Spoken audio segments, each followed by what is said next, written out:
Stream. Welcome to this morning's stream. Yes, I know it's Saturday and not Sunday, and I'm telling you that right now so that you know it's Saturday and not Sunday. um, so Brunches and Dragons. For those of you who don't know what Brunches and Dragons might be, this is a storytelling exercise. I wanted to get better at improving NPCs, and I wanted to play with more humans. It's really difficult to play one shots because you've got a big group and you gotta mesh all that together. So I decided, you know what, one on one. I'll steal the idea from the Bard and Barbarian Saturday morning cartoons. We'll do a one on one. What I asked the player to do is build a character. I don't look at it until the morning of. And then they're going to share with us what this character is like. I will start asking questions and we will build a story from there. It might be the middle of a story, might be the beginning, might be the end. I don't know. There might be a magical item. I don't know. We will figure this out. It's going to be fun. So with that, we are joined today by Cypher of Tyr. I met Tanya at PAX. I really enjoyed it quite a bit. She was very kind. I was very awkward. And here we find ourselves today. I really enjoy the work that Tanya does, so I very, very much encourage you to give her a follow. There are many campaigns that she runs that I think are excellent, and they have really good content, so please check those out. Now, Tanya, go ahead and introduce yourself as well. Hi, everybody. My name's Tanya, Cypher of Tyr. And, God, of course, I have that moment of, I do a lot of things. What do I talk about? So I am the DM of Season 8 of Rivals of Waterdeep, a long-running official WotC show over on our channel this season, previously on the D&D Twitch channel. And I am the creative director, and cast on Into the Motherlands. And that is a sci-fi Afrofuturist RPG that we're creating with a team of awesome people. It's so good. Thank you. And I'm like, what else do I do? I stream on the Twitch. I do that often. And whenever we can figure out scheduling, we'll be back with Season 3 of Dragon Age RPG over on the Wandering DM channel, where I DM basically a fan fiction version of Thetis. And because Fenris is the Inquisitor, players said fine, we're okay with it. Yep. So we get to play out fan fiction. That's kind of fun. Yeah, and there's just random stuff that I do. I do minis, play The Sims, play The Division, kind of whatever strikes my fancy on a given day. I like the space you create too. It's always, whenever I see that you're streaming, it's really easy for me to just pop in. I don't have to say hi. I can say hi. You know, nobody in there is usually very, sorry, let me clarify. No one in there is mean. I really enjoy the space that you create because it's a safe place for me to very sleepily just watch somebody play video games. So I highly recommend your stream. Oh, thank you. And if anyone's mean, they don't get to stay. Yeah, yes, that's one of the things I like about your spaces is they're very safe. I've learned a lot about safe spaces from you and yours, so thank you. All right, who are we playing with today? We have Victoire. Wow, I can't pronounce my own character's name. Victoire Hawk. He is a Raven-eyed Dragonborn monk who, he basically is one of those people that someone told him he couldn't be a monk because Dragonborn don't do that. They can't achieve that serenity and, stillness of mind to become a monk and study the way of the open palm. Yeah. And so he's like, I'll show you. I'm going to be the best monk there ever was. And so he struggles to learn to live the life of a monk. He is not quite sold on the whole austerity thing. Okay. So he does have a few possessions, but they have to have sentimental value, not so much monetary value. So he is not totally down with the I'm giving up my whole entire past life and going the way of the monk. And he's very much, I want to help people. I want to right wrongs.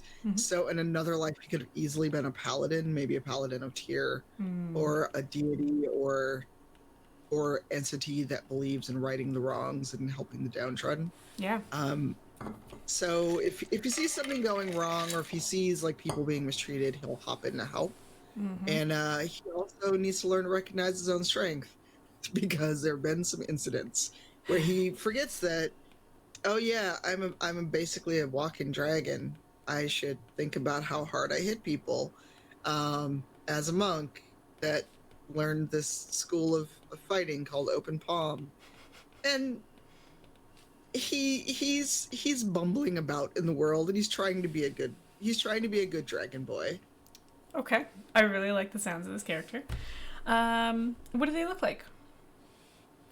He's about 7 feet tall, Mm-hmm. like steel gray, bluish scales, very bright, kind of golden eyes in the right light. Mm. And he has horns, but they're subtle. He's still kind of growing into his final look as a dragonborn. Okay. He Yeah. doesn't have like the giant sprawling horns. They're there, but they're like he could still wear a hat if he really wanted to. It'd be a struggle, but he could do it. I like that image that I'm seeing now of a dragonborn trying to wear a hat. Yep, that's good. All right, let's see what else. You mentioned that they have a couple of possessions that have sentimental value. Can you think of one? Mhm. Can you think of one you wouldn't mind describing? One is actually a pocket sundial given to him by his mentor, and it was something that they gave him, one because he would be late a lot to training because he liked to sleep, but two, just to show that, as time goes on, that he's going to grow as a person and as a monk and understand why he wants to take this path and realize that spite is a motivator, but is that really how he wants to live his life? I don't know. It's been working well for me so far. Right? Like 2020 has been managed through the power of spite. So, Well, when I was diagnosed with the autoimmune condition I have, they said that I would live probably to the age of 25, and that was about it. I'm into my 30s, so living by spite. hey, spite is a great motivator. But because his mentor was just like, you have a lot of capability, you have a lot of growth potential, Mm-hmm. but now that you've proven people wrong that you can be a monk and learn these ways, is that going to be kind of what keeps you going? You know? I think that's smart. Not smart. I mean, I don't think it's not smart. Smart. I like that thread. I think we can tug on that a little bit. Maybe what we can do is explore. I like the idea of there being something going down and seeing. Is it Victoire or Victoire? Let's just say Victoire, because if I keep trying to say Victoire, I'm just going to keep messing it up. I'll do it. I'll do it. But okay. I do like that name. I think it's quite fun. So, and you've been using he/him pronouns. Is that correct? Correct for him, yeah. Got it. Let's see here.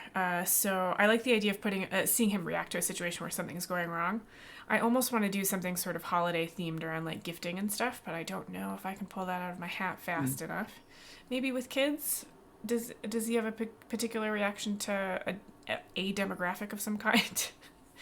Kids or parental types or grandparents type things? He has a soft spot for teenage boys, and I know what it's like to be an awkward teen. I mean, for Dragonborn, being a teen means like being well into adults for humans, Yeah. but he can kind of spot like, oh, you're like the awkward foal that doesn't quite know how to walk yet, and I've been in that place. He is very much. I don't want. It's hard because on the one hand, spite and motivation have been hand in hand for him, but he knows the emotional toll it can take. So he doesn't want to see other young boys, especially like other young dragonborn, I almost said dragonling, have to have that internal fight over where do I belong. And like, if he sees really little kids getting picked on, it really bothers him. He's not so much like fussed about other adults handling their business, but like super young kids and then teens, because he's just like, I've been in that place before. Okay. I think we can do something with that. What if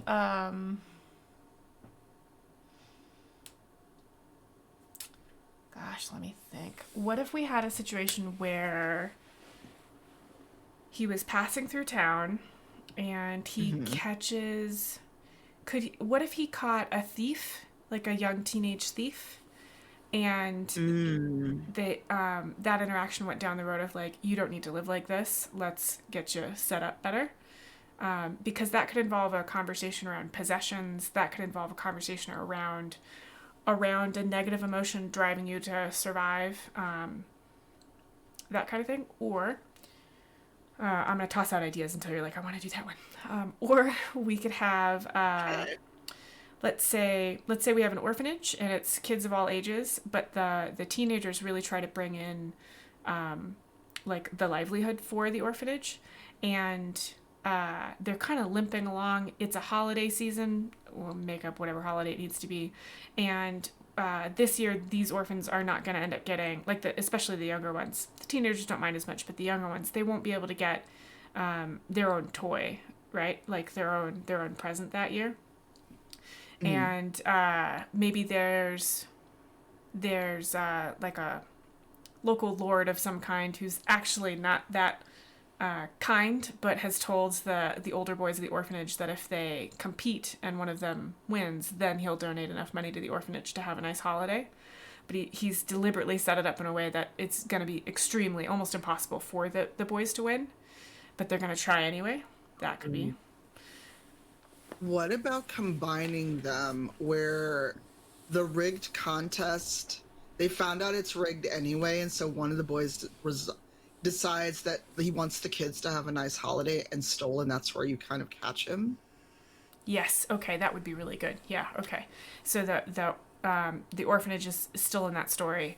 The boys find out the boys, get the offer to do the contest. They're really excited about it. They find out it's rigged, and one of them decides, you know what, I'm still gonna make this a good holiday, and steals, and that's where Victor gets involved. Does that sound right? Yeah. Okay. Yeah. All right. Let's start. All right. You're walking down a street. You're in a town that is it's not a city. It's a town. So the buildings are wood and stone construction, but still thatched roofs. You're seeing yards still, right? It's not very big. This is on the edge of a farming community, but it's also Mm-hmm. nestled right up in the mountains. So you're getting a mix of traders, farmers, and miners, hunters, things like that. So those are the kinds of people you're seeing. You do see Mm-hmm. little kids, rolling circles and tossing balls in the street. There aren't that many horses or conveyance type things. You do see one lone rider, looks like a messenger of some kind. The entire town, no matter where you go, you can see this very large manor. It's almost too big to even call a manor. It's up on a hill, and everywhere you go in town, it is always looming on the horizon. And I use the word looming because it doesn't have the best reputation in the world. It's not the worst. There's not a warlord there, but the lord that is there treats his community, his workers, about as harshly as you can without somebody wanting to come in and make that lord behave better. He's Mm-hmm. just not kind. He does the bare minimum, but he thinks Yeah. people should, if you want to eat, you need to work, that kind of thing. He has very little tolerance for anything outside of the norm, anything like that. Um, so that's the scene. Let's say it's on towards evening, right? So not quite gloaming, a little bit before. You are walking down a street where there's a lot Mm-hmm. of merchants set up. This is the kind of town where the merchants don't have storefronts. They have carts that they pull probably to this street every week. Maybe they rotate, and and open it up, and there's their wares. This doesn't seem to be the kind of town where Mm-hmm. they're particularly loud about it. This is the kind of town where they're standing behind their wares or beside them, and if anybody shows interest, then they engage. But no, none of this, yelling to get people's attention to come buy this apple or whatever. As you're Okay. as you're walking down the street, would you say you're looking for a place to stay? You're on your way through. Do you think you'd be looking for the inn? Maybe. Yeah, because travel didn't go as fast as I'd hoped. Okay. So looking to find like a decent inn, somewhere to get like a hot meal, and maybe see if there's work in this town because I'm not in any particular hurry. I don't have a set goal right now. No one's Mm-hmm. hired me for anything. So I'll at least like get a room for a couple nights, get a hot meal, and see if there's any jobs. If not, I'll move on. Mm-hmm. Perfect.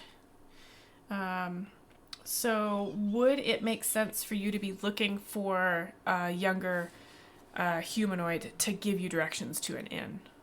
So you're already looking. Absolutely. Okay.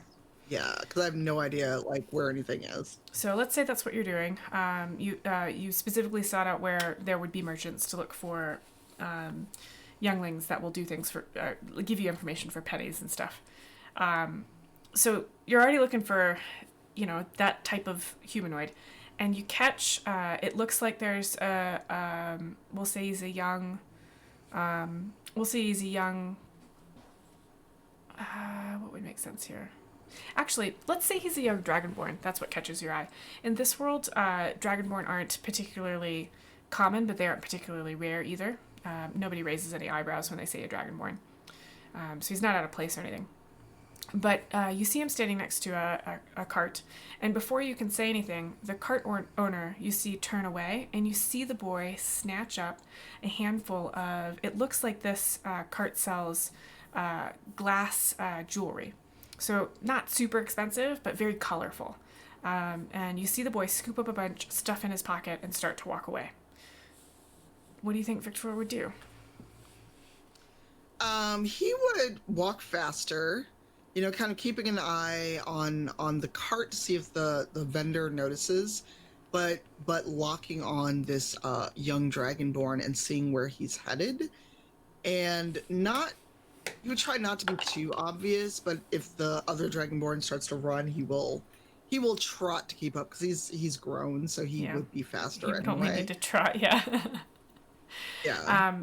I do think the boy sees you because I think he's super nervous, and you're the only person moving in the same direction that he is, and so I don't think he realizes you're actually following him, but he's so paranoid. You're moving in the same direction. He gets lucky, and he panics. He looks around. You see another boy, probably about the same age, human, a little bit up the street, and you see that boy waving at the dragonborn, like, come on. And the dragonborn looks at you, the boy looks at you, and then bolts towards that human kid. Oh boy. I run after him because it's just like I'm trying to help you, kiddo. Um, he actually. So you mentioned that the younger the dragonborn, the more awkward they are. Is that are they clumsy as well? I wouldn't say clumsy, but I'm figuring if he's in panic mode, Yeah. he probably is not going to be very stealthy or very. He would probably trip over his own feet Yeah, you're because seeing where he's I'm like, going with that. oh Yeah. no, they got me. Yeah. So the human boy is standing in an alley where there's clearly where people put out their trash. The dragonborn boy catches a foot on the edge of something, a piece of wood or whatever, crashes into the human boy, and they both go down. I think you'd Oh probably make it to no. them as they're trying to untangle themselves. Yeah, so I actually just offer a hand to the dragonborn and to the human. It's like, e- so are you going to keep trying to run, or are you going to tell me why you filched a bunch of glass? The Do you do that thing where you offer them your hand to get up and then you hold on to the hands when they try to let go? Are you doing that kind of thing? Mm, yes, because I feel like at least the dragonborn would panic and run away again. Right. Even if the human gets a little even if the human isn't afraid or wouldn't run, I feel like our dragonborn teen would still be in panic mode and freak out. So the human boy's a little smaller. So I want you to imagine you've got almost a full-grown dragon born, hand wrapped around the skinny little wrist, and he's pushing on your hand, like trying to push it off, and he's like, let go, let go, let go, let go. So he's very young. The Dragonborn, I think, jerks, realizes you've got him, and I think he just stands there with his head down, like he's hanging his head. His other hand is stuffed in the pocket. You saw him put the. That's one of the reasons he fell, is he had his hand stuffed in that pocket where he put the stolen jewelry, glass jewelry, and it's not good balance. You ever try to run with your hands in your pockets? It doesn't work well. I have tried. It doesn't work well. Yeah. Yeah, I mean, I trip on flat ground, so I can't imagine it work out well for me. Right. Victoire actually lets the human kid go. He's like, hey, hey, hey, I'm not gonna hurt you. I'm just trying to help you too. Because you don't need to steal. Well, maybe you do need to steal. I shouldn't say that. But I'm not gonna hurt you. You can stop yelling. And the human kid's gonna be like, why would you help us? Nobody helps us. And the Dragonborn, I think he's gonna stand there silently, and he's you can feel the waves of shame coming off him. So I think you might infer from that that this is the first time he's done this, because a more hardened thief would be a little more either more defiant or try to sneak out of it. Shame is not something I think you'd get from a kid who's been stealing for a long time. Yeah. And Victoire just sighs, and he kneels down because he realizes he's probably towering over these two kids. Yeah. So he kneels down, and he's like, look, while I never had to resort to stealing, I've had some hard times, and you're just kids. And it's the holidays. You know, let me help you if it's okay. I don't want anything. I've got some coin. We can pay for the stuff you took, and maybe you can tell me why you had to resort to stealing jewelry. Sorry, I'm taking notes because I turn these into little vignettes later. It's a hobby of mine. No worries.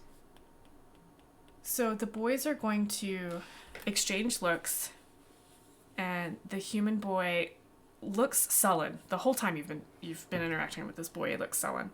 And he sort of shrugs, like, what, because the Dragonborn tips his head, and they're not communicating with words, and the boy shrugs, like, do what you want, I guess, and, like, crosses his arms and, like, does that thing where he's got, like, one shoulder pointed at you, and he's kind of, like, looking at you over it.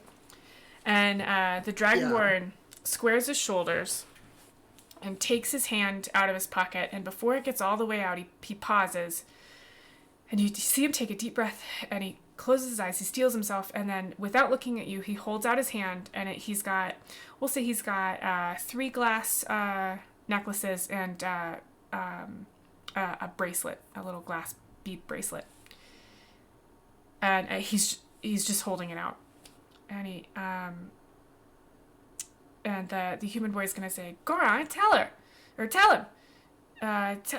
tell him what you're, just tell him."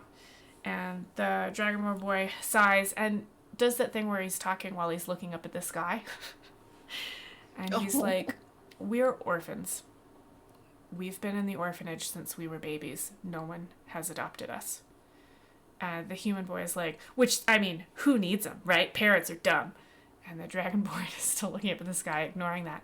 And he says, "We don't get a lot of funding. So the older boys, like me and Jeff here, we try to bring in enough bread and meat and stuff. We do odd jobs around town.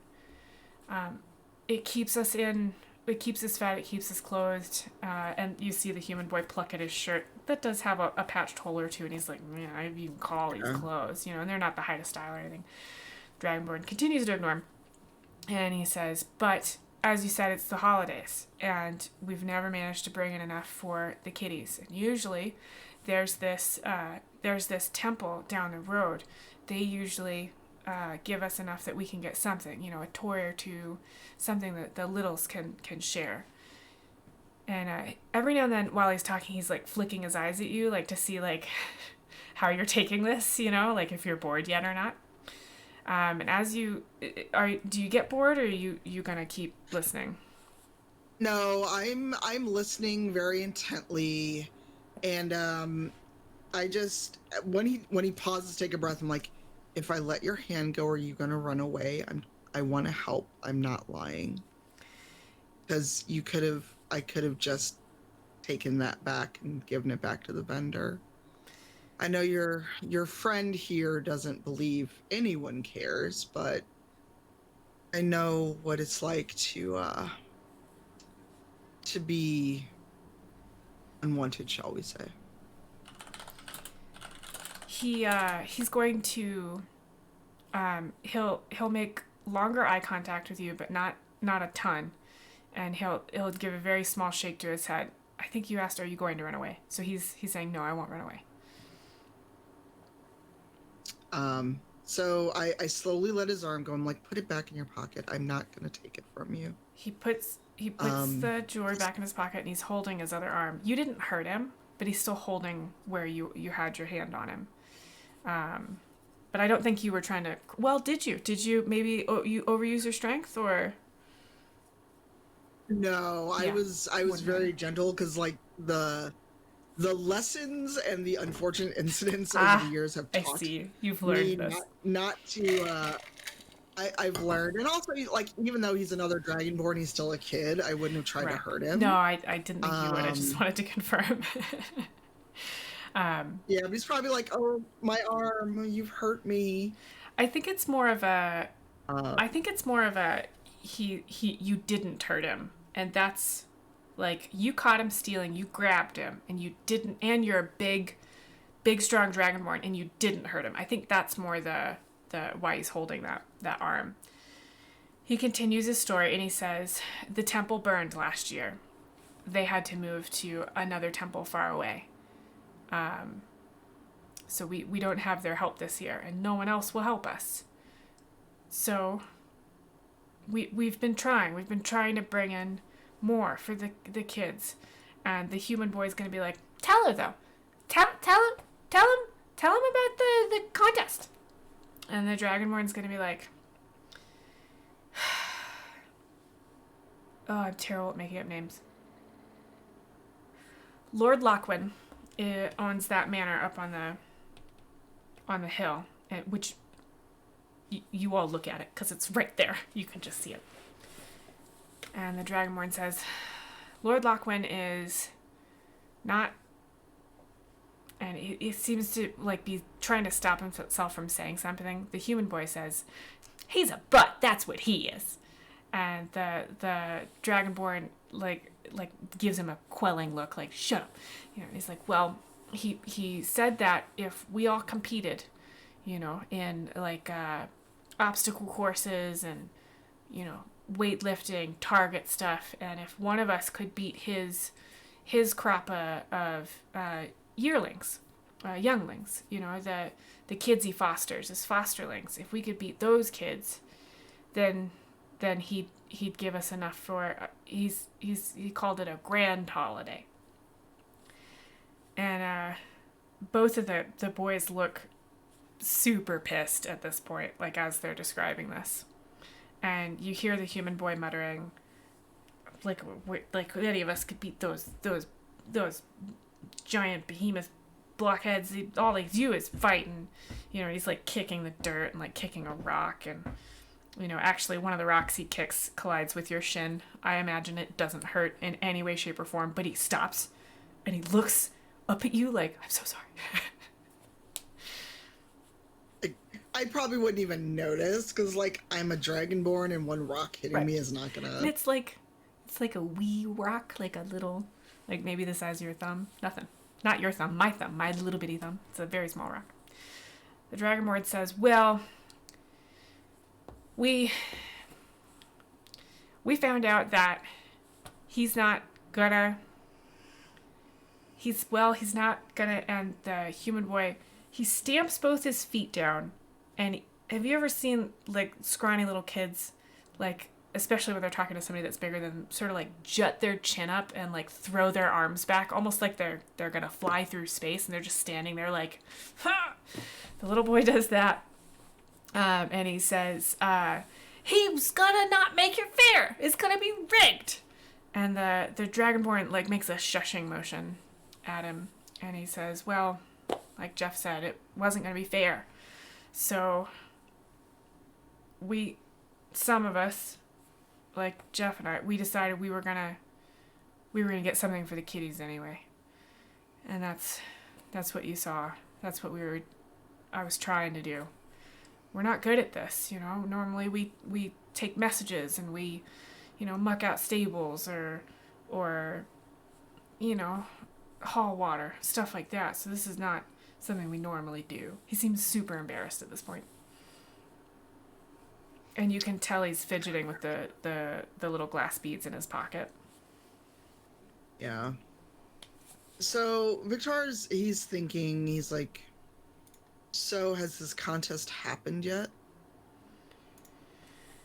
The boys look at each other, kind of confused, and the Dragonborn says, "No, it's in honor of the holiday, so it's supposed to be in 2 days.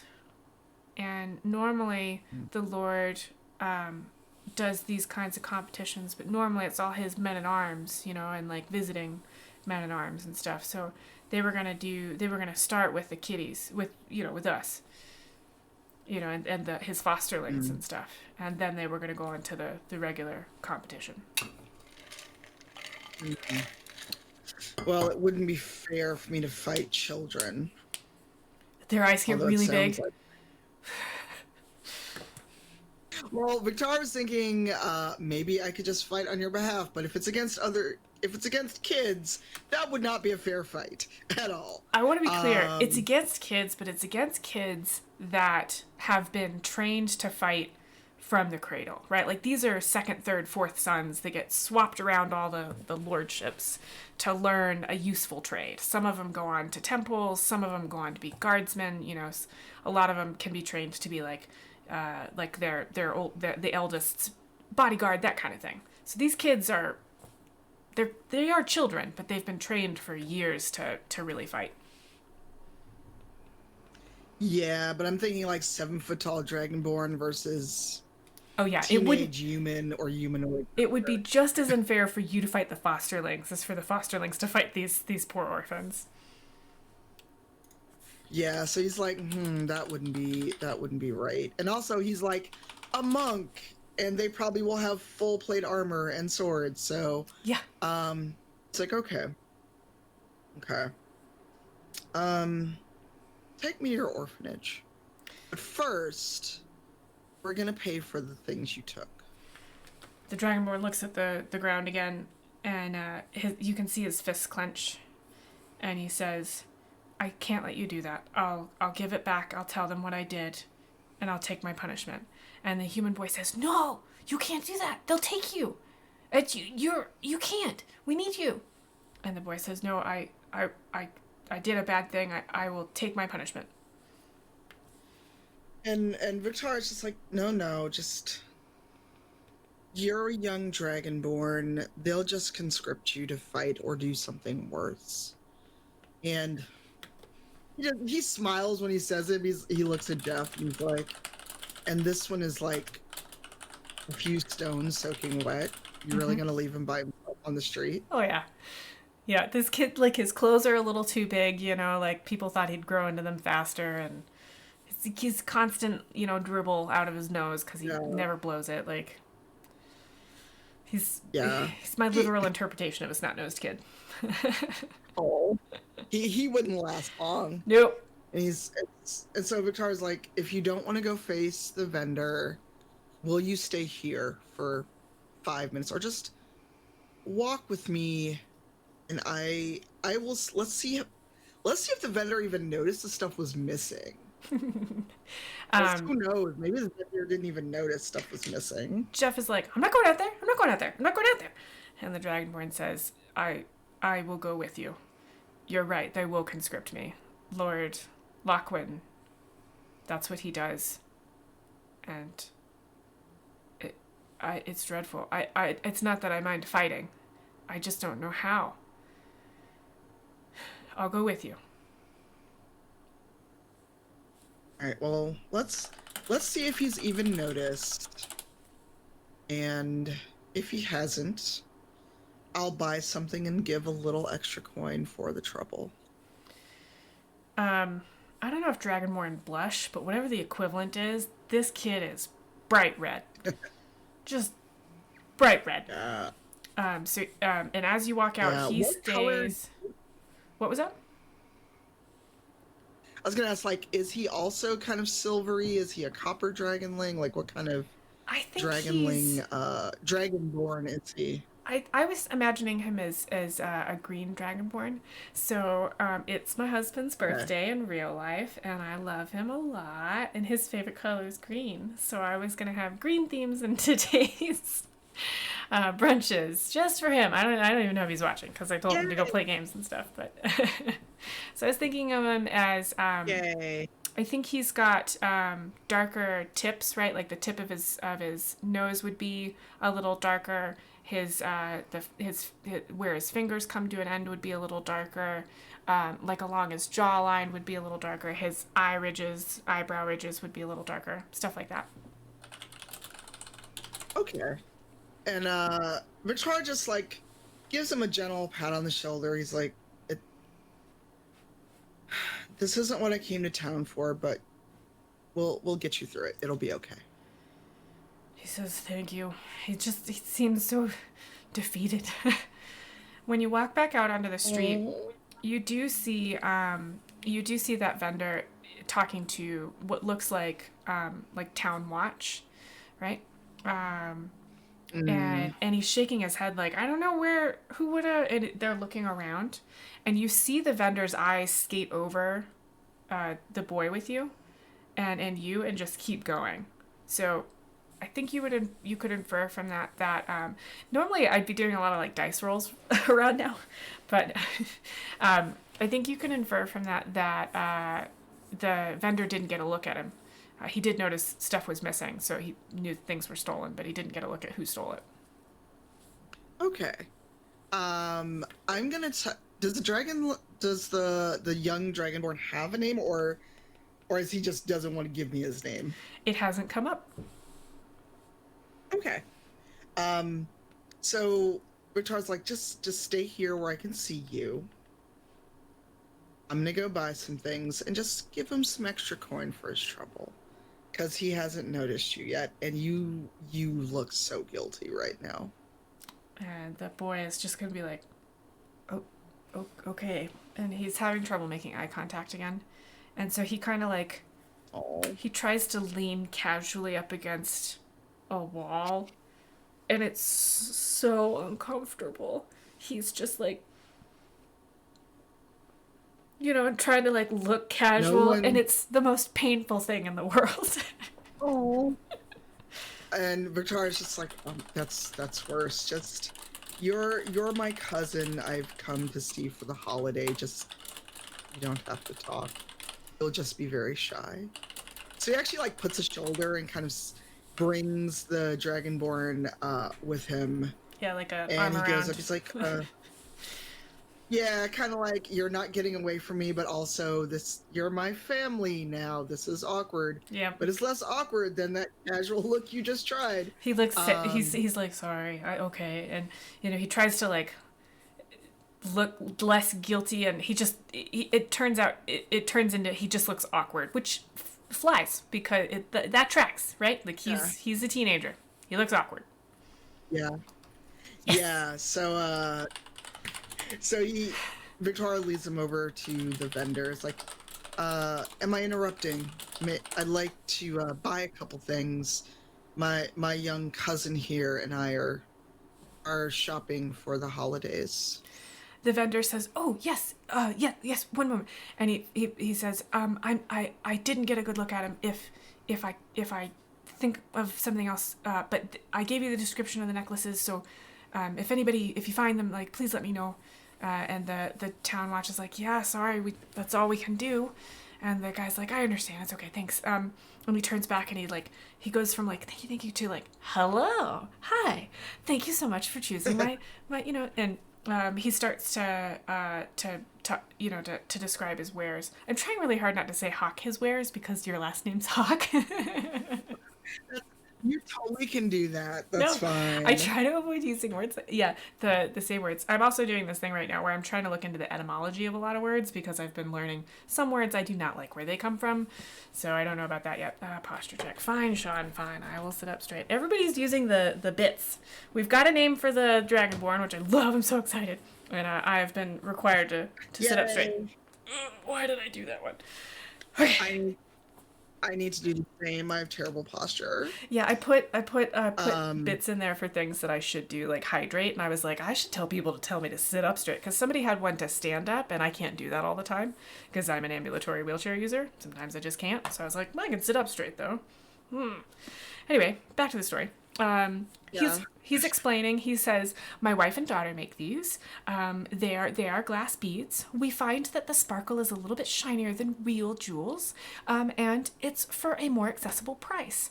What are you looking for today? We have necklaces. We have bracelets. We have anklets. We have earrings that will fit in all manner of ears. We have baubles that you can add to swords. Like he will not stop. He's just gonna keep going."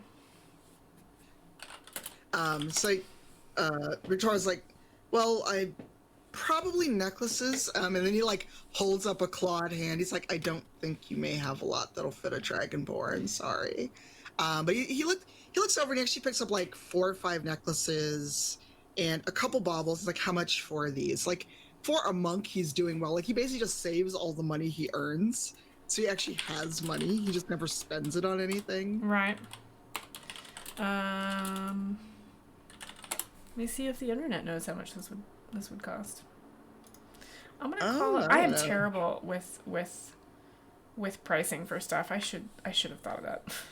But again, I didn't plan this out ahead of No, time, so I'm making this all up as I go.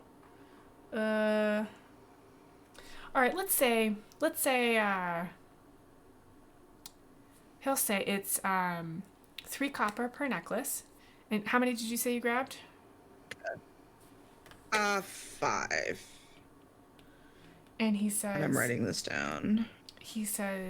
so that brings us to 15 copper. In my head, it's 10 copper to 1 silver. I don't know if that's true. So it says, or 1 silver and 5 copper. I don't actually Okay, know how it works. I think it's 1. Yeah. Well, it also depends. And I was about to go down a bad road of D&D economics. It's And then how much for the baubles? Same price? Or and he says no, those will be 2 coppers per. okay. So Victor actually like fishes out 3 silver to him, which is more than what his purchases are. Because he's basically like 17 copper or 19 copper is what he would owe the guy. Yeah. So he's basically throwing in an extra silver for the trouble. Okay.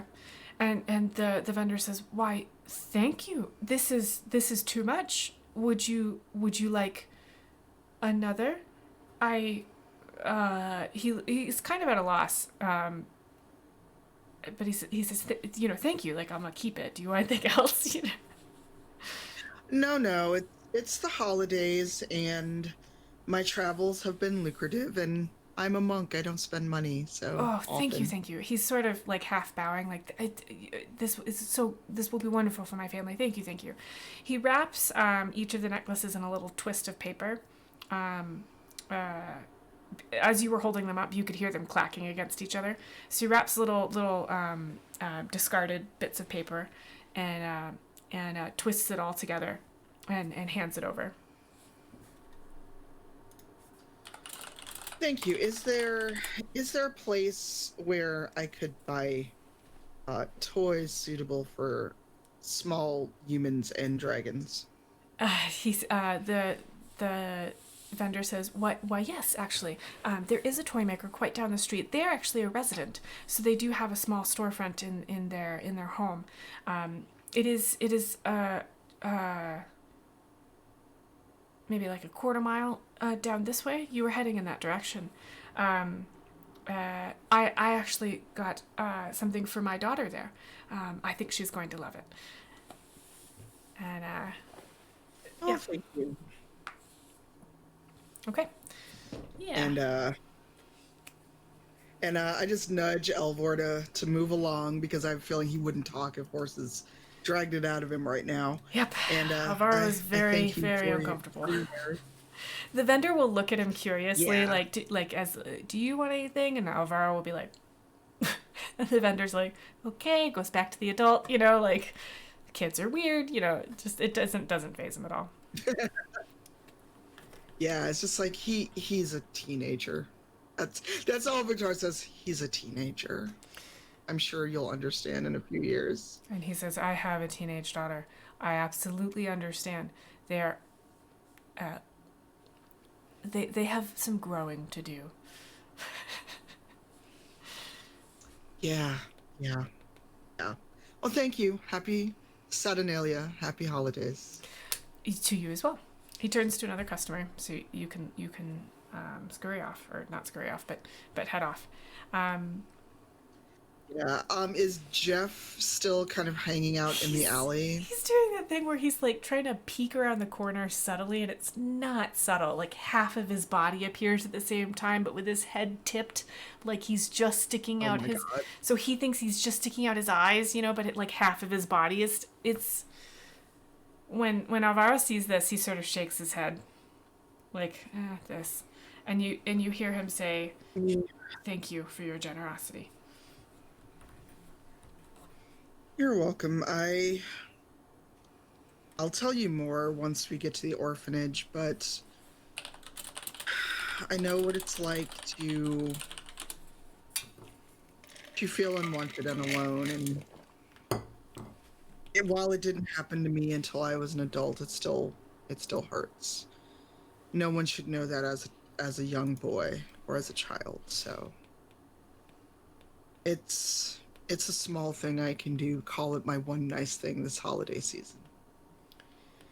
When kids like don't fully understand what you mean, but they get that you're trying to like be on their level, not in the sarcastic teenager way, but in the like, okay, this is awkward and I'm just gonna nod way. He kind of does that. Yeah.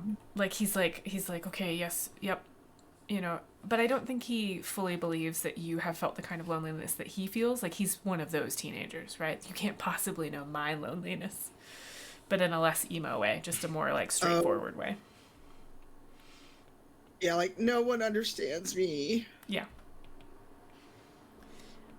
You make it over to Jeff, and he's basically hopping with impatience at this point. And he's like, did anybody know? Did anybody notice? And Alvaro kind of puts a hand on his shoulder very firmly and says, calm down. And the kid's like, whatever. Tries to brush the hand off, and it will not move. Because I think Alvaro is quite a bit sturdier than poor Jeff is. Oh, yeah. Yeah, Jeff is a scrawny little human. Jeff, he's got this scrawny Alvaro, chest. He sticks it out all the time, like, struts around. So tiny. He's so cute. I love Jeff. Yes, poor Jeff. He'll get there one day. So Victoire is like, if you'll let me, I will help you get some toys for the young ones. Jeff looks at you incredulously like, what? And then he gets suspicious. And he says, why? And Alvaro, before you can say anything, Alvaro goes, Jeff, this is a monk. They're trying to help, okay? And then like leans back and is like, I didn't, whatever. I didn't say anything. Whatever. And poor Victoire is like, I get why you're suspicious. I could have just knocked you down, taken the things back, and given them back to the vendor. I'm like 2 feet taller than both of you. And I'm a monk. If Just I sort of, wanted to, I could end you. just sort of like looks you up and down and like looks himself up and down and is like, what, what, whatever, whatever, whatever. Orphanage is this way. Come on. And he sort of stomps down the street, muttering nonsense. Oh my goodness. All And right, so Victoria like looks at Elvor. Is like, okay, he's wounded, isn't he? uh, Not literally, not physically. Alvaro, he sort of like sniggers, like Snickers, and he says, "Well, Jeff's a big man in his head." And then he looks a little more somber and he says, Jeff's had a hard life. He's actually got a family. Just too many siblings, you know? So that's why he's with us. Ah, that makes it a lot worse. He don't live around here or anything, but yeah, it's tough. He can be tough. He's a good kid though. He's just Yeah. he rolls his eyes. You know. Ugh. Be careful. That kind of pain can fester into a very, very mean adult, kind of like the one on the hill, I'm guessing. And Alvaro looks at you curiously and is like, "But Jeff has a family. My parents are dead." "What do you mean? My are you saying his pain is different than mine? Should I'm not going to let go of that pain. My parents are dead. I will always know that." No, it's not what I'm saying. And I kneel again because again I loom over Yeah. this young dragonling. He's like I keep dragonborn. Dragonborn. Call him a dragonling. I don't care. I know it's different. I know what you mean. And he just looks at him. He's like, "Hey, look at me. I know that the pain you feel of your parents being dead is different than Jeff's pain, but that can fester knowing that your family is somewhere and they just didn't want you and gave you away, and that can eat at a person. He's going to feel like, no, if my family doesn't want me, who will? He's not going to learn to trust anyone. He's not going to learn to be open to anybody, and that's going to turn him into a terrible person." I think Alvaro is like still on the defensive, and he's like, "Well, nobody wants any of the older boys, so I mean, we all have that." But I think you can see that you got through to him a little bit, right? You've made him think because he doesn't go much further than that, and you could tell he's thinking, and he says, I didn't know, I didn't think that that could follow you all the way to, and gestures at you. And then, as kids will do, he asks a completely inappropriate question. And he goes, did somebody not want you?" Of course he asked that. And I actually look down, and I actually don't know if Dragonborn can, like, cry. That's probably a weird thing to say, but I really don't know. Yeah. Or cry in the sense of, like, human tears. Yeah, but there's something like that, yeah. And I look down, and I'm really quiet for probably what is a long time. He's like, yeah, that's what set me on my path. And that hurt festers. That hurt does things to you. And if I can feel that way as an adult, it's not great. It's probably not the best reason for me to have even gone on the path of becoming a monk. But that pain can eat at you for the rest of your days. I've seen it happen.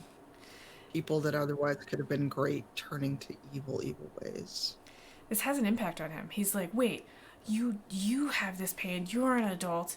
And you can see him doing all these like mental calculations, right? Like you have the same pain that he had, right? Like somebody didn't want you, but you're an adult, like the Shining. Oh, an adult. You're a monk. You're very cool. He thinks you're very cool, and and you're still here. You're out in the world. You're not tied to an orphanage or anything. And he suddenly, his world kind of opens up. I don't think he's spoken to an adult who's been this open with him yet. And he sort of like squares his shoulders again and says, okay, well, if if you can do it, I can do it, right? Like youthful bravado kind of thing. Mm-hmm. Yeah, like, ha, I'll show you. Yeah, kind of like a, okay, well, if you, yeah, if you can do it, I can do it. I'll show you. Yeah.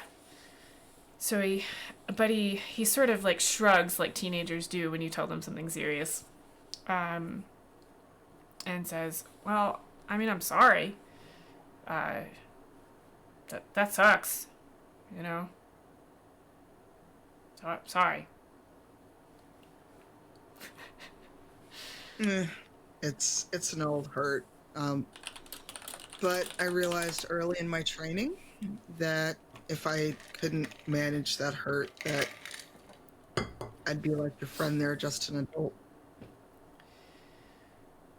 And the kid, this is kind of, I think you've overwhelmed him with information. It's kind of going over his head at this point. He's starting to do that thing teenage boys will do where they've been holding still too long, and he starts to fidget a little bit, and he's like, well, okay, are we, whatever, are we gonna go or what? And I want to be clear here, right? Like he's taking in as much as he can. But kids don't always take in all the information you want to give them, but it lives there, right? And they'll chew on it. They'll think about it later. You've just gotten to the point where like this conversation is not going to be useful for a while. That's all. Yeah. I'm like, yeah. And I just get up. It's like, lead on. The kid's like, oh, okay, right, yeah. And he goes out, turns right, stops, and says, oh, did you really want to go to that toy store, or were you just asking that guy that for like a story? No, I want to go, but we need to follow Jeff unless you want to buy toys and bring them with us. But Jeff is just kind of... Jeff is standing. Jeff is like God. No, Jeff is standing like in the wrong direction, right? Like maybe like 30 feet, and he's got both fists on his hips, and he's glaring at you like, are you coming or what? And you can just see old man Jeff in that moment. He's going to be a rascally old man. Get off my lawn, old man. That's what he's going to be like. You could just see it right then. Yep, you're like, oh boy, I've seen this before. Elvira rolls his eyes like, yeah, yes, but we're going this way. And Jeff is like, why? And Elvira was like, because we have to get toys for the girls. Okay, come on. And Jeff is like, oh, okay. And he like trots down the road towards you. Like, okay. It's this way. And like he wants to be in the lead. Oh, goodness. As you're walking, Elvira, you watch Elvira kind of looking at you out of the corner of his eye, and you see him try to like hold himself like you and like walk like you, and like he keeps like looking over to see if he's doing it, like adjusting his, and he's trying to like, do your cadence and stuff. It's adorable and terrible all at the same time. I don't say anything because I don't want to embarrass him, but I noticed, and I just smile. Yeah, if you look at him at all, he's like, what? He tries to like look at something else. Yeah. And he gets okay, right? Like you walk with a smoothness. There's no awkwardness about the way you walk. He's actually catching some of it. He seems pretty agile for a kid his age. You make it up to the... Yeah. You make it up to the toy store, and there's actually a big bay window, and in it is a collection of toys. You see toy houses. You see just all kinds of dolls. You see wooden trains, all kinds of stuff like that. Before we go in here, I do need to take a quick break. I've been at my computer for a bit. Okay. Stream. We will be back. Do you need 5-10 minutes? I only need about 5 minutes, but if you want a longer break, I'm fine with that. 5. I'm gonna get some water or more coffee and get a quick bio. So 5 minutes should be good. Got it. We will be back 40 minutes after the hour we are in. Stream. Please don't go away. I really want to see where this story goes, and I want you to see it too. Okay, we'll be right back. Thanks.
Hello, Stream. We are back.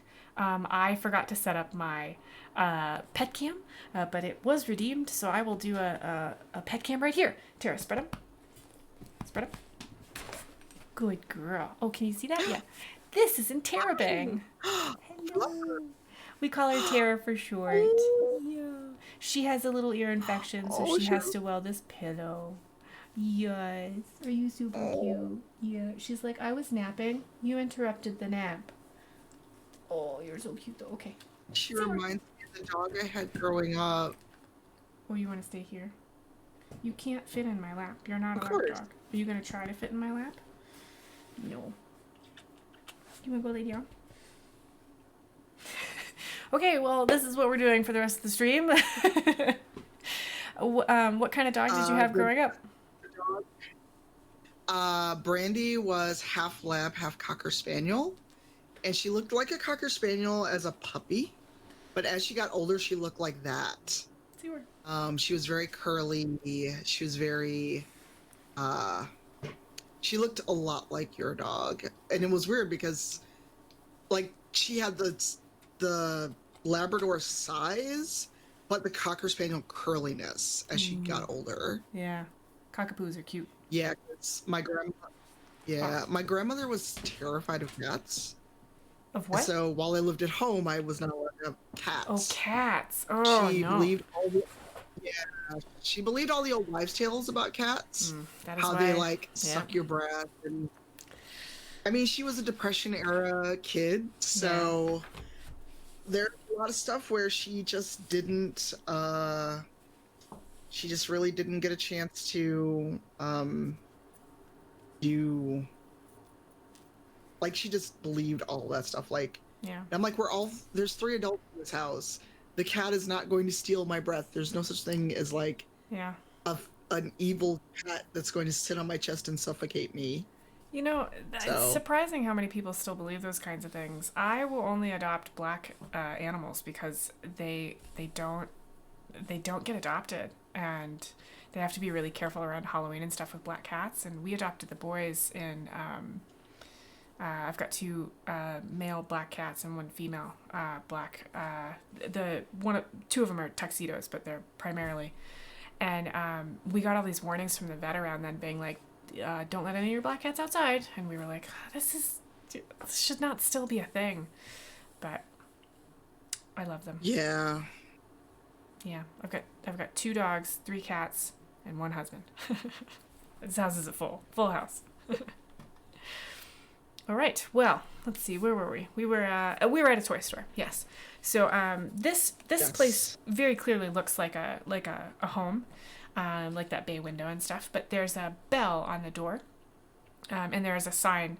There is a sign that says "Welcome," in the like glass of the front door. And Jeff is standing next to it, like looking in the window, and then like looking back at you and like looking in the window. Like, I don't think he's ever. You think he's probably never been in this store. yeah. So I just slowly opened the door and oh, hello. A Are very you okay? tiny lady in the back. She might be a gnome. Pokes her head out from behind a curtain and says, "I will be right with you." And then she pokes her head back. And you could tell she had wild curls. So the boys sort of crowd in behind you, but they stay very close to you, and they both look at their hands and then put them in their pockets. They're very much the "you can look but don't touch" raising. And this little lady bustles back out, and it looks like the front half of a home, like the front room, has been curtained off. And you see shelves along the walls and then a table. And on the table is a wooden train set up with little wooden block buildings and little wooden, like, people, all painted very bright colors. And you see Jeff sort of reach for it and then put his hand back in his pocket. And on the shelves, you see dolls, you see little tops, they're very simply constructed toys, mainly made of wood. All the dolls have wooden faces that have been painted, and then soft cloth bodies, and hairs, like yarn hair, things like that.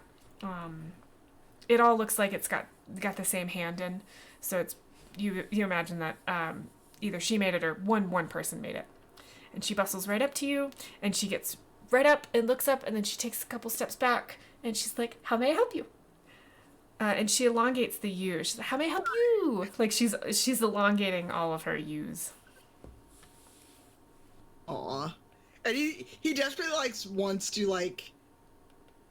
go into like, oh, you're so cute, and then he catches himself. He's like, I'm sure this woman would not appreciate me like talking to her like she's a living doll, but he's like, his brain goes, oh my god, she's so adorable. Yeah. And she's tiny. She's like me. He's like, right, like, oh, you could almost literally fit in my knapsack. Oh my goodness. Yeah. And so Victor's, he has a hand on each of the boys' shoulders just in case, because he doesn't fully trust Jeff to not do something bad. I'm visiting. I came to see my cousin and buy some presents for him and his friends, and I'd like to get a few things for holiday cheer, and my cousin here is the best judge of what his friends would like. So Alvaro's eyes get really big. He's like, oh god. I mean, well, he does know what these other kids would want. It's like, I'd like to let him pick out a few things for some of his friends, and I'm happy to pay for them. She says, "Of course, I am Honeywell. Welcome to my establishment. All of my toys are very well made and they're very well loved." And she turns to Alvaro and she's like, "What are you looking for, young man?" And Alvaro like scrunches his shoulders up and he looks at Jeff, and Jeff's like, "I don't know, dude." And Alvaro's like, "Dolls, dolls." And Honeywell says, like, she catches the really awkward, and she's like, okay, come right over here. These are my best dolls. And Alvaro's like looking back at you like, what am I allowed to get? And Jeff picks up one of the dolls, looks at you, puts it back, and he like gestures sweepingly towards it, and he says, "I think Shelly would like this one, and she would share it with her sister." And Alvaro goes, "Right." And he points at a doll that looks like it's got a dress made up of all patches, and he says, "Ping would like this one. Her dress is all patches, and that would sort of match." And so the boys start this discussion about the dolls. They pick out 3 dolls, and they do mention that the girls will share them. And then Jeff goes to gesture to another doll and says, "But Bill would probably like this one, 'cause he's got that other, sort of puppet thing his dad made him, and maybe the puppet would like a friend." And Alvaro goes, "Well, do you think he'd rather have like a truck?" And Jeff goes, "No, I think he'd like this doll, 'cause it's got the short hair, They have a very serious discussion about the toys for each of the little boys and girls, each of the children. They're being pretty careful about like trying to discuss what the kids all play with, and like you hear them mention one kid who's built like a cart and a horse out of sticks, right? Like he's gotten all the materials, and it looks pretty good, but do you think he'd like this little carved wooden horse to pull that cart? So they're having these very serious discussions. So they settle on about 6 toys. And they keep mentioning that everyone's going to share them. You will notice that they do not pick out anything for themselves. Everything they've discussed sounds like it's going to really tiny children, like toddlers and stuff. So they're focusing on like the biddies. And Victor's just like, he's trying so hard not to like grin, because he's like, this is so precious. Yeah, they're good boys. And the soft spot is being hit. Yeah. And he did catch how Jeff reached for the train set. Yeah. like caught himself, Yeah. and so he's looking at that, and he looks at Alvaro, and don't you want anything? Alvaro looks at you and he looks around and he says, I I usually play with the kitties. I would rather them have something. And I'm not really, he's like that awkward, like I'm kind of grown up. He said, I would rather, and he's never, no, we should, never mind. We should get things for the kids. That's important. And I was gonna say raise an eyebrow, but I don't have eyebrows. I have eye ridges. Um, oh come on, you're never too old to play. And he says, well, I want to learn something. So maybe you could teach me something instead of a toy, and then I could practice that, and that would be like my kind of play, you know? Jeff rolls his eyes and he says he's always trying to play soldier. Always. And Alvaro looks uncomfortable and he's like, I just want to know how to do stuff. You know? Like he doesn't have the words. Yeah, are there any like toy weapons, toy swords, like even, and not so much toy, but like not like sized for a younger person, like swords, staffs, anything like that? The tiny lady, she's listening to all this and she says, she's looking at Alvaro, who's quite tall, and she looks over at like little toy, like those swords that are a little too like awkwardly proportioned, for like 4-year-olds. And she looks back at him and she says, my son's just outgrown his practice equipment. That's not technically a toy, so could not sell it, but I'd be happy to gift it. Would that be all right? And Alvaro looks at her and he says, no, we have to pay for it. We have to pay for it. We have to pay for it. Like he's never wants to take anything again. He always wants to pay for it from now on because he took those necklaces. And he actually pulls out. And Victoire, He'll pull out one of the necklaces and be like, what about this? Could I pay for that with this? And Honeywell looks at it and she says, oh, that's gorgeous. Yes, I would happily exchange. If this is, and she sort of looks up at Victoire and says, is this, where'd you get this kind of thing? She's looking to you for confirmation. No, I bought some and we were gonna wrap them once we got back home. Put that away. It's a gift for someone. I'll take care of it. Why don't you boys go and wait on the He looks over his porch for shoulder at me? you and he says, the kiddies would really like the toys better than these necklaces. Maybe we could trade the necklaces for the toys and you won't have to spend any more money. And Jeff goes, well, the girls will like the necklaces, though. Like the other girls. Yeah, and Victoire's like, just do me a favor. This is gonna be boring. It'll just be a few minutes. Go wait on the porch for me, okay? The boys kind of look at each other. He's trying to like make them leave so he can deal with the shopkeeper. Yeah, because he can tell Alvaro like is like trying so hard. It's gonna be awkward the whole time. Yeah, he's like, don't worry, there'll be plenty to carry. I just need you to give me like a little while to take care of all of this. And while you've been dealing with Alvaro, Jeff has been leaning on the table with the train set. And like, interacting while he's leaning on the table. And so he take one last look at the train. He says, all right, let's go outside, Alvaro. They're used to this. They're kids. And Alvaro backs away and he says, all right, we'll carry everything. And they go sit on the porch. And the shopkeeper's like, well, those boys are just the sweetest things. They are, but they're teenagers. Yes. And yes. They're trying so hard. So hard, yes. My son. Yeah, I'll take the dolls, and I know the other one wanted the train. He wouldn't say anything, so I'll take that. And she says, I've seen that before. Yes, it sounds like they Yes, I mean, have so many friends. They could probably all play with it. That would be just so kind. She's bustling around and yeah, wrapping everything.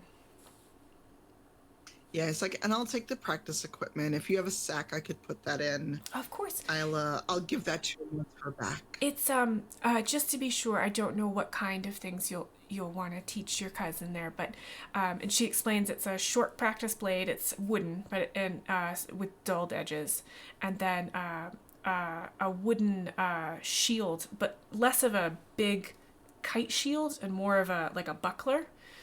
And she says it's got lead weights in it. Both of them do, so that he could learn for the weight, but not have an edged weapon. It's very important. She said, I did already give away his practice armor, so I hope this is okay. Yeah, that's perfect. Do you happen to have, did he have a practice staff at all, or boken? He did start with a practice staff before the sword, of course, for balance and things. I can fetch that as well. That would be lovely. Thank And she you. says, if I recall, I believe that one was weighted as well, because that's good for practice, right, boys? Of course. She bustles off. She's gathered all the things that you pointed out. She comes back. She's got a good staff, and she says, "This is definitely weighted." And she hands it over. She leans the shield and the sword up. She says, "If you want those as well, you're welcome to them. We try very hard in this family to pass things on that have provided for us. So feel free." Thank you very much. He'll, even if he seems a little sullen, he'll appreciate it, and I'll make sure that he shows you that appreciation. And she says, Um, "Oh, that's so sweet. Thank you. I love kids. I mean, that's why I do what I do. I love bringing them that joy." And she says, um, "Clearly you do too. This is wonderful." um, I have a question about the orphanage. Oh, How are the yes. kids provided for? Well, that's so sad. There used to be a temple down the road, just a little bit outside town, and they did all the funding.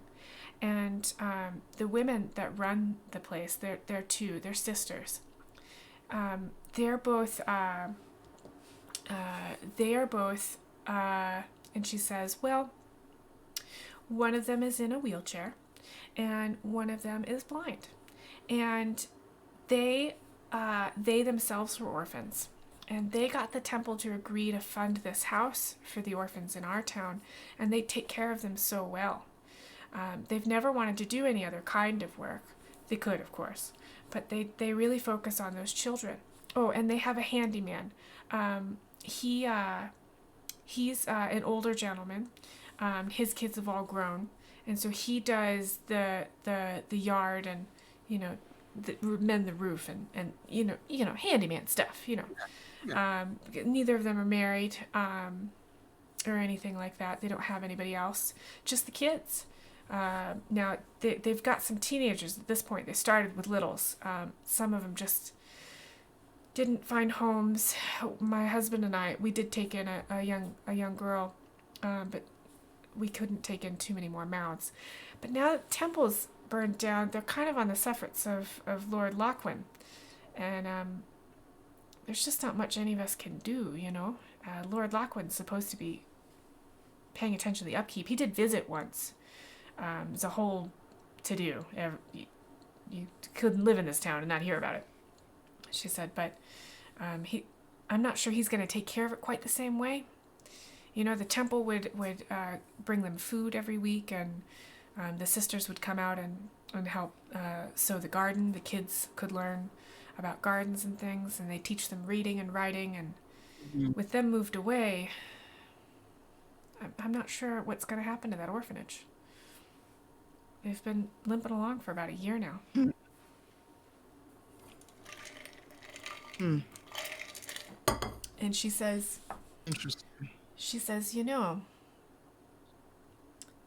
some people say that wasn't an accident, that fire. It was just Oh, enough to make the sisters have to go to another temple. But the building is still sound, and Lord Lochwin's planning on using it. So she said, it's just a rumor. you didn't hear it from me, of course.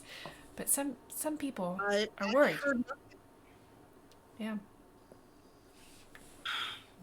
Does anyone know what he plans to put in that building?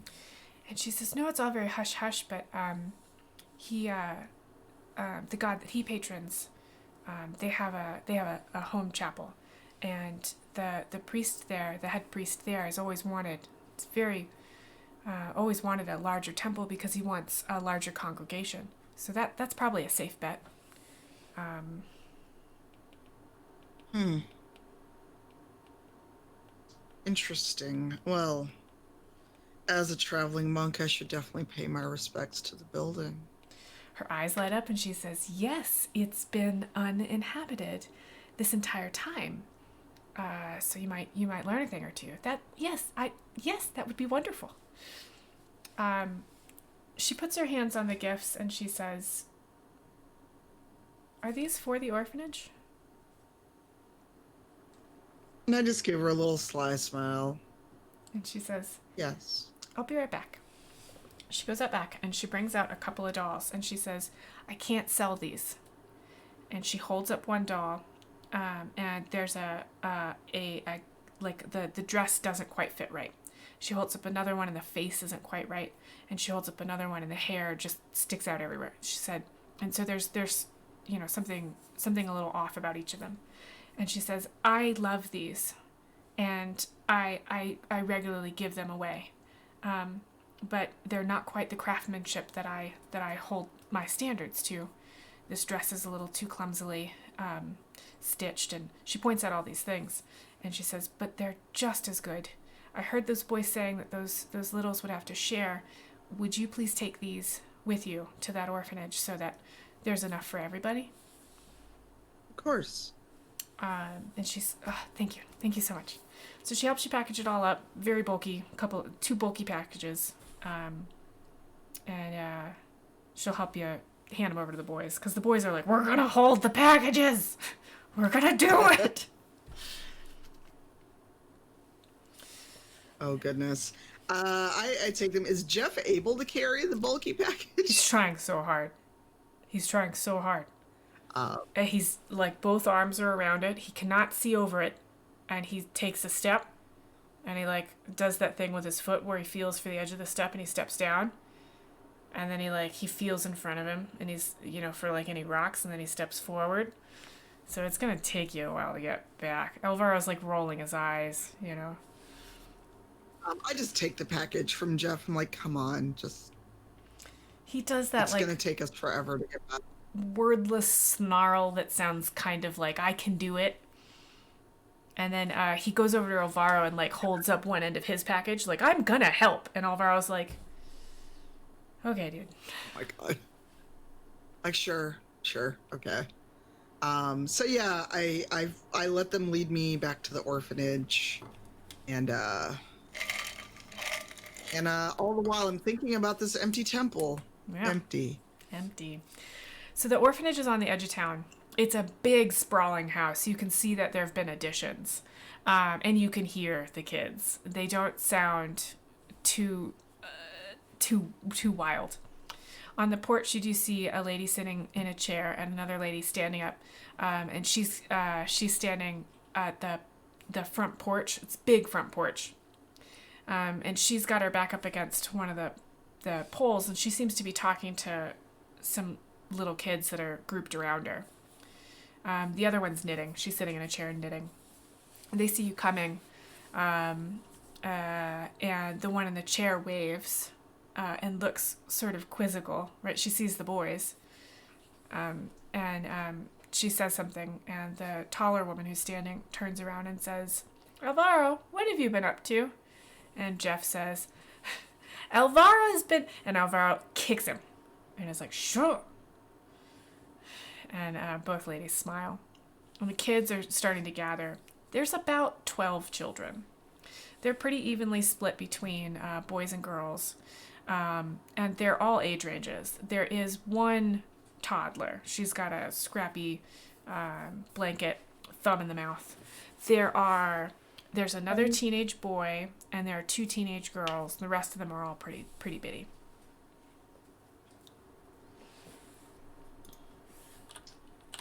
Um, I look at them and just go, well, hello.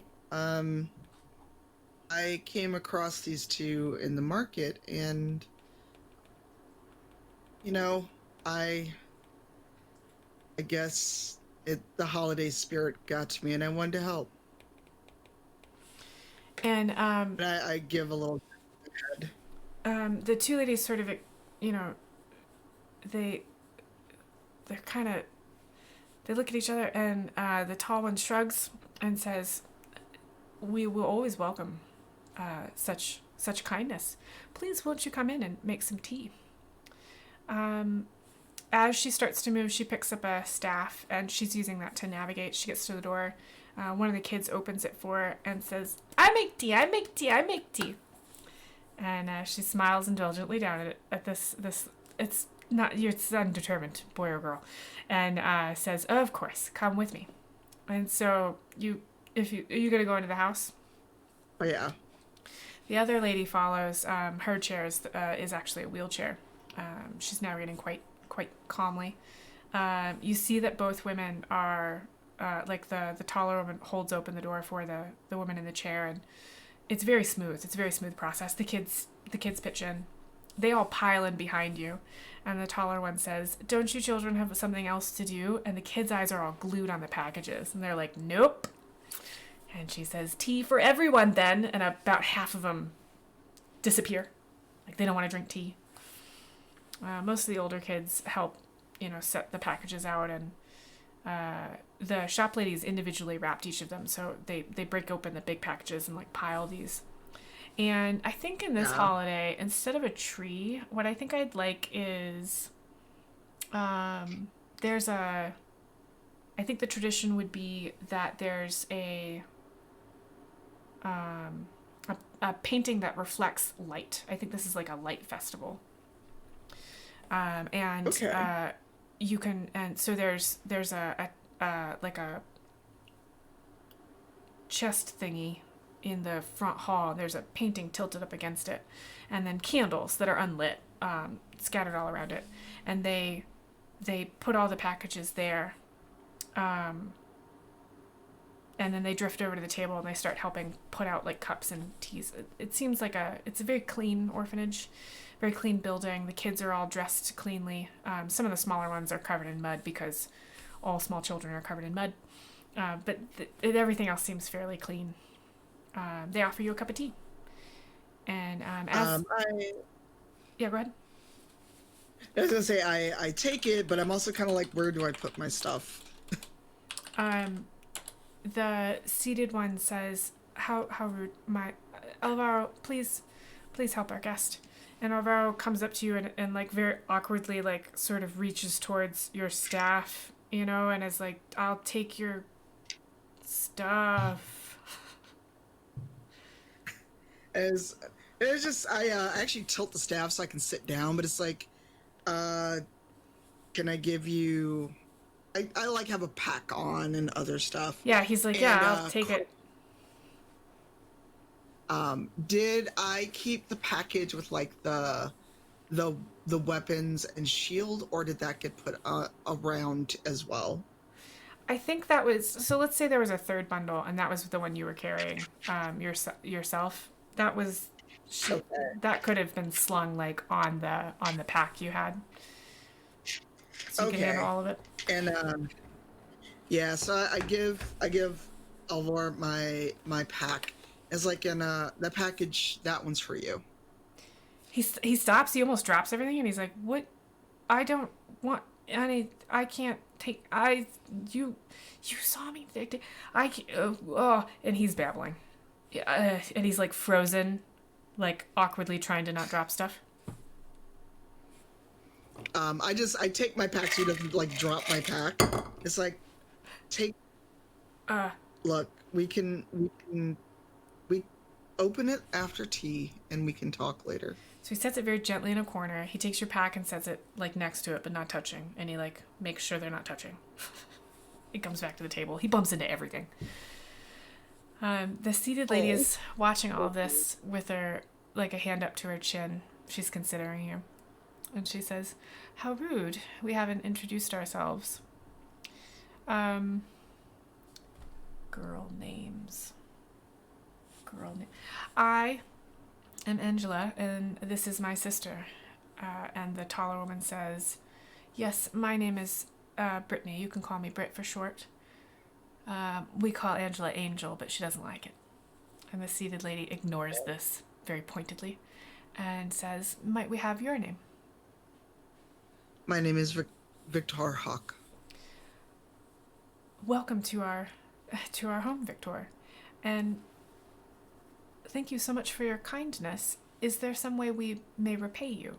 We don't have much, but we're willing to if there's anything we can do." I don't do a kindness in expectation of repayment. I saw a lot of myself in Alvor there. She says, "Yes, Alvaro's our oldest. There are a couple of other boys out doing odd jobs, but Alvaro is the I think the best of us, really." Alvaro turns, does the blushing thing again.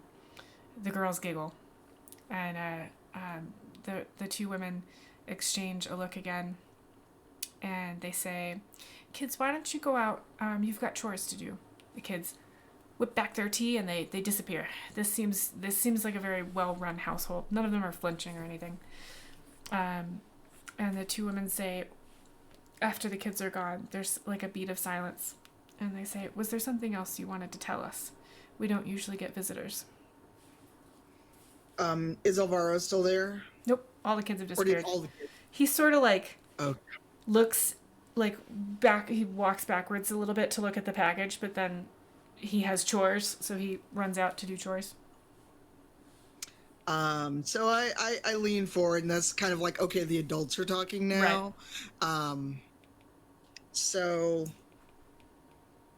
as you can see from my attire and what I carry, I'm a monk, and I was passing through town, and I noticed the boys, and they have that look of life has been really unfair, and they're doing their best. Yes. And it's hard because I don't know you that well, and I don't want to burden you with my life story, but we're always happy to listen. I know, but I'm still a stranger. I've had my own hardships, and seeing Alvaro just reminded me a little too much of myself. Not at his age, a little older, but it's the holidays, and I travel a lot, so I never have to stay in one place and think about what I've lost. But I wanted to help. I've seen a lot of what can become of someone who's hurt, like his little friend Jeff, and he's Alvaro's like an awkward foal right now. The women smile and nod.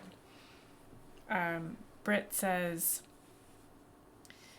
"We've been worried about Alvaro. He came to us so young. We've had him. We've been running this place. What? It's been 15 years." And Angela says, "Yes, I think so. We had him when he was just a babe." And Britt takes up the story again, and she says, we feel like we failed all of the older ones when they don't get adopted, but we also feel like they're our family. So we want Alvaro to succeed. He's gotten darker lately. He seems to find little joy in things, and he's gotten very focused on protecting the orphanage. Since the fire in the temple, he seems so caught up in wanting to protect all of us. We're worried about what he might do. When we found out about the contest from Lord Lochwin, we were very worried about how he would react. He was so determined to have a good holiday, so determined. She hesitates, and Angela says, "To protect us. He talks about it a lot, and he doesn't have the skill, and I've seen him up late at night just worrying, and we don't have the money to get him an apprenticeship and he's getting to that age where he'll need to have a trade. So when you see something in him, that speaks to us because you have made something of yourself. We're sure that would speak to Alvaro as well. So maybe he can take more from this than the gifts you're giving. Maybe he can take more from this. Maybe this will bring him some sort of peace. Um, they hold hands, and they say, we really thank you for your kindness. If there's anything we could ever do to return any favor, you always have a place here. And Britt says, actually, yes, if you do need a place to stay, we have quite the clean and well appointed guest room. And Angela here makes quite the breakfast. And so they're humble, but they want to offer anything. So Victoire's, he's thinking, he takes a few sips of tea and he's like, I would not take from the mouths of children, but, and this wasn't my plan, but if you'd allow it, I would stay for a while and help train Alvaro, and also, as I am a wandering sort of monk, I should definitely go and pay my respects at this temple, empty or not. And he gives them that kind of predatory smile that a lot of people don't get to see for very long. Their eyes get wider, and Angela puts both hands flat on the table, and she says, "We will of course accept. We will take anyone in, and we of course accept the training of Alvaro because he needs that desperately. But you must be careful. The temple is. We don't let the children go there anymore. You must be careful." Oh, I'll be careful. I just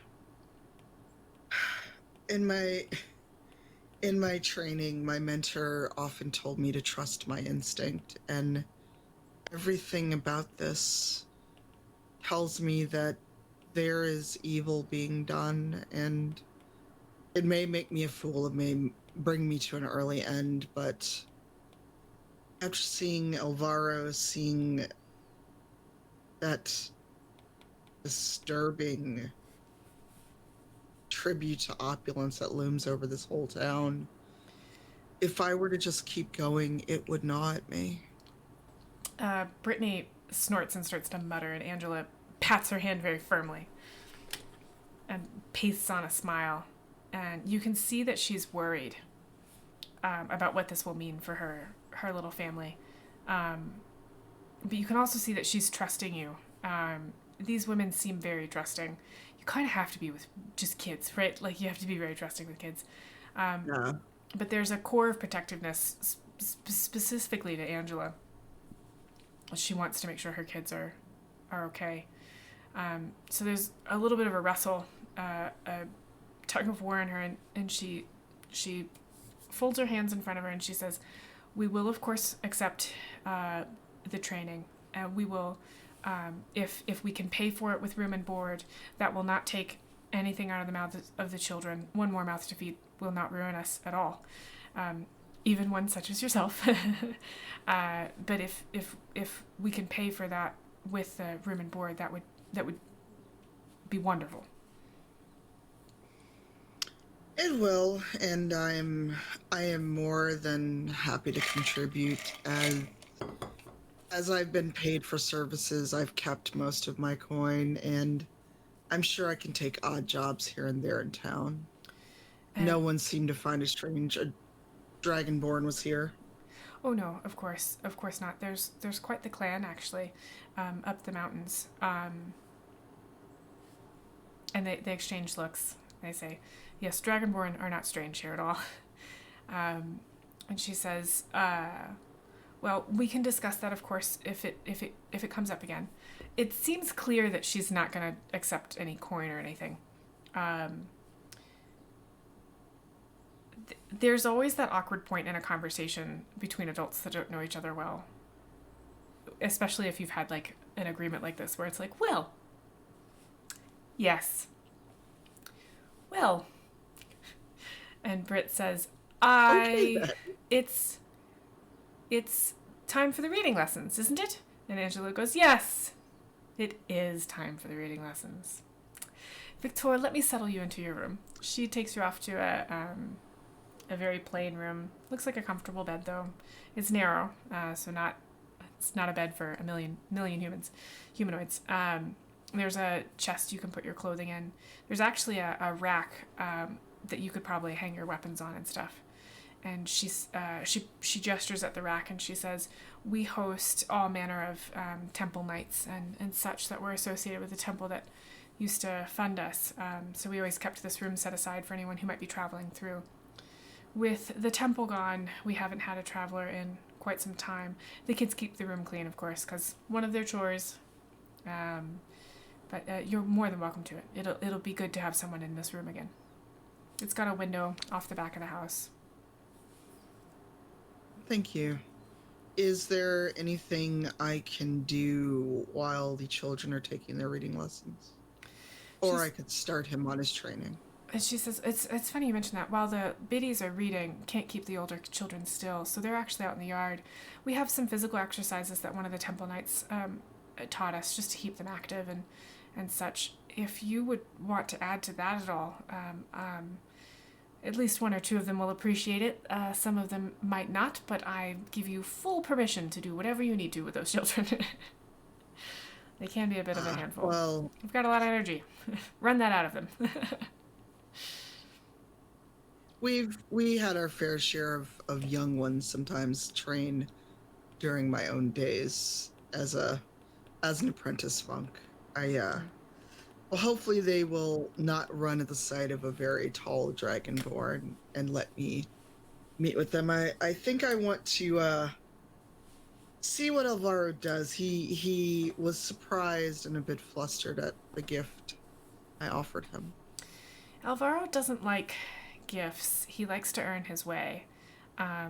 We've noticed that the last couple of years he wouldn't accept any of the gifts from the temple. Now they always sent over, a package of toys, and this was clearly their second or third home often.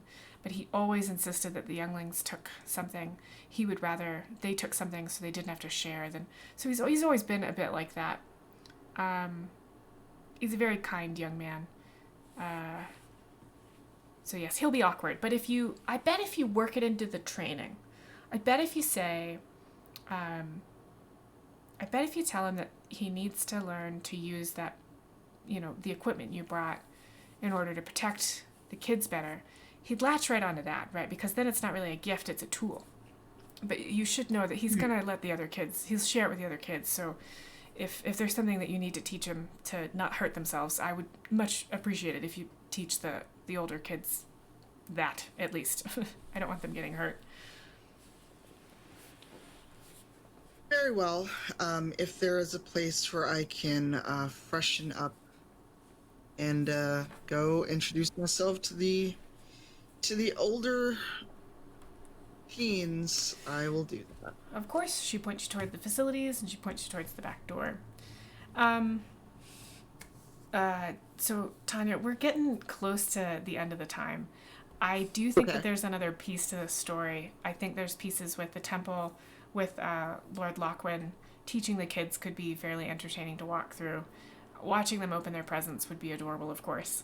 But this is a pretty decent pause point, though.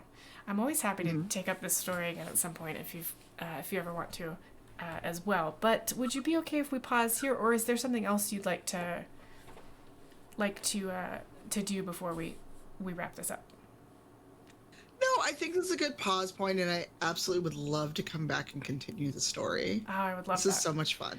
I think I usually try and include a magic item of some kind. I've been really thinking about you're not all about the possessions and the money. It's got to have meaning, and I've been trying to see somewhere in here whether you can pass on that piece of you to Alvaro, and if there's something he would latch on to that would become in a way a magic item, right?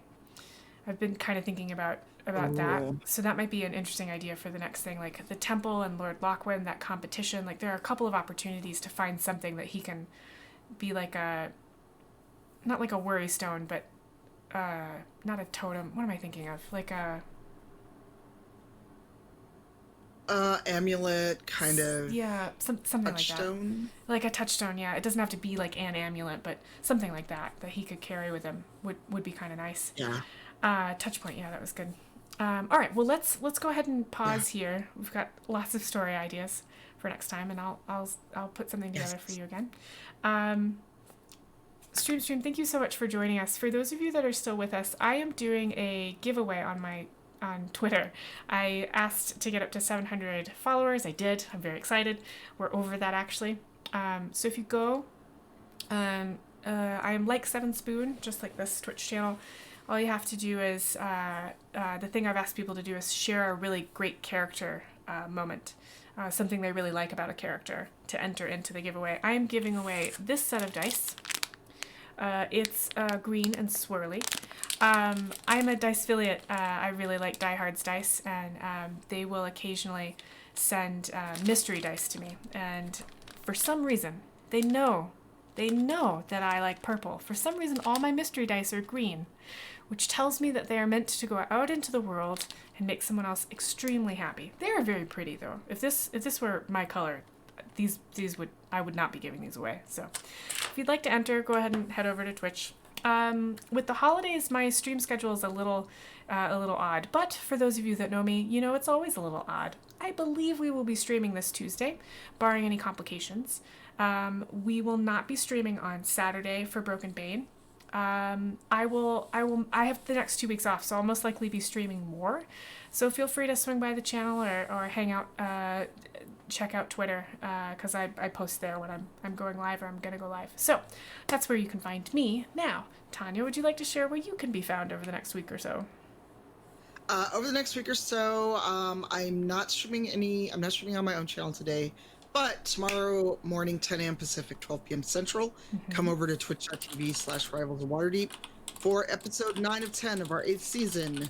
Will the rivals get out of jail? Who knows? I don't know, and I'm the DM. No one knows. And we really don't, because I just accepted as a DM the players will do the exact opposite of what I've planned for, and I've just given up that fight. And I do, right? Love players. Need them, love them. Yep. Yeah, and then the Bittersweets finale of Into the Motherlands. For right now, I want that to be a finale. I need another season. That story is so good. We would love another season, but right now, I don't have an answer from Twitch on money. Fair enough. So for now, it is the finale. Yeah. At least for the show, we are going to put out a book next year. Knock on wood. Really? Oh my god. I will Kickstart the shit out of that. Please put that on Kickstarter. Yes, it is. That's all B Dave, because he's the pro at that. Of course he is. Of course that's B Dave. Yeah. So early 2021, there'll be a Kickstarter for Into the Motherlands RPG book. Okay. But tomorrow, 4 Pacific, 6 p.m. Central, hangout. We're going to wrap the story, and then we're going to actually use the last half hour for a Q&A with the whole team. So we're going to celebrate, have a Q&A, and we'll be on my channel, yeah. Will you be doing that Q&A through the chat? Yes. Very cool. Yes. That's very cool. Yeah, and if you want to lurk or you want to tweet at us while we're live, I'll have a window with Twitter open. But it looks like everybody's going to join us, and Leonie will come from behind the curtain of the producer role and say hi. Oh, so that's cool. Yeah. So people will be able to ask questions not just of the characters, but can they ask questions around story and like maybe producing, things like that? Yeah, absolutely. Yes. So yeah, everyone's gonna be there, and I think that's really cool. I really like the idea that people can ask more than just the character questions. Although I'm sure you will get people being like, okay, I need this specific piece of lore. You hinted at this. It'll be something you will not have thought of, right? Since then, you probably dropped one hint, and they'll be like, I need it to be resolved. What's the answer? There'll be plenty of those. And I'll be like, I didn't write it. I can't help you. And then, so yeah, those are those two things tomorrow. And then over the winter break, I'll be doing some streams, both some mini painting, some, probably more Division 2 because new content just dropped. Yep. And Christmas Day, I don't know. It depends on my mood. Fair enough. And then we have one more episode of Rivals of Waterdeep on the 27th. That will be our season finale. Excellent. Okay, 27th of December. Got it. Yep. Excellent. Well, Tanya, thank you so much for taking the time to hang out with me today. I think you are a wonderful human. I really enjoy the time I get to spend with you. I've missed you. No PAXs this year. I've missed you so much. I know. Yeah, so everybody go follow Cypher of Tyr on everything. It'll be worth it, I promise. And with that, I think we will let everybody get back to their weekend. Wonderful start to my weekend. Yeah, thank you again. Everybody say bye, Stream. Bye, Stream. Bye.